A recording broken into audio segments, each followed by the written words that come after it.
কোটা সংস্কার থেকে শুরু করে সরকার পতনের এক দফা আন্দোলনের সময় সারা দেশে সহিংসতায় এ পর্যন্ত ৪৩ পুলিশ ও র্যাব সদস্যের প্রাণ গেছে। নতুন পুলিশ মহাপরিদর্শক সাংবাদিকদের এক প্রশ্নের জবাবে এ তথ্য নিশ্চিত করেছেন। আন্দোলনের সময়কার সংঘর্ষে বহু পুলিশ আহত হয় বলে জানান নতুন আইজিপি। এ সময় সারা দেশে মোট ৫০৭ জন পুলিশ সদস্য আহত হয়েছেন। এছাড়া গুরুতর আহত হয়েছেন ২৭ জন এবং আইসিইউতে চিকিৎসাধীন অবস্থায় একজনের প্রাণ গেছে। আইন শৃঙ্খলা রক্ষাকারী বাহিনীর আহত কর্মীদের সর্বোচ্চ চিকিৎসা সেবা দেওয়া হচ্ছে বলে জানিয়েছেন পুলিশ প্রধান।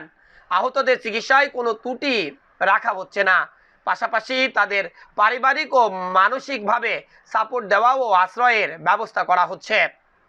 এর মধ্যে সবচেয়ে বেশি প্রাণহানির ঘটনা ঘটে অসহযোগ আন্দোলনের মধ্যে, অর্থাৎ ৪ তারিখে সিরাজগঞ্জের এনায়েতপুরে এক থানায় হামলায় পুলিশ সহ প্রাণ যায় ২৩ জনের, যার মধ্যে ১৪ জনই ছিল পুলিশ সদস্য। সেখানে এক নারী পুলিশ সদস্যও ছিল। এর বাইরে কুমিল্লায় এক পুলিশ সদস্য এবং একই সাথে খুলনায় এক পুলিশ সদস্য প্রাণ হারায়। এর বাইরে যে সকল পুলিশ সদস্যরা আহত বা মারা গেছেন তাদের মধ্যে অধিকাংশই ঢাকাতে অবস্থান করছিলেন।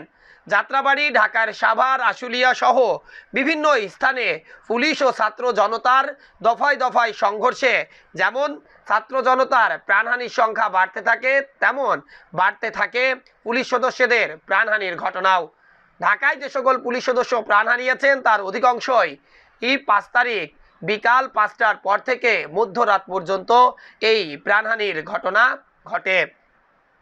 দেশ স্বাধীনের পর কোনো আন্দোলনে এটাই ছিল পুলিশের সর্বোচ্চ প্রাণহানির ঘটনা। যেমন পুলিশও সর্বোচ্চ প্রাণ হারিয়েছেন এই ঘটনায়, তেমন স্বাধীনতার ৫৪ বছর পরেও ছাত্র জনতা সর্বোচ্চ প্রাণ হারিয়েছেন কোনো আন্দোলনে। Desk report, eagle TV news.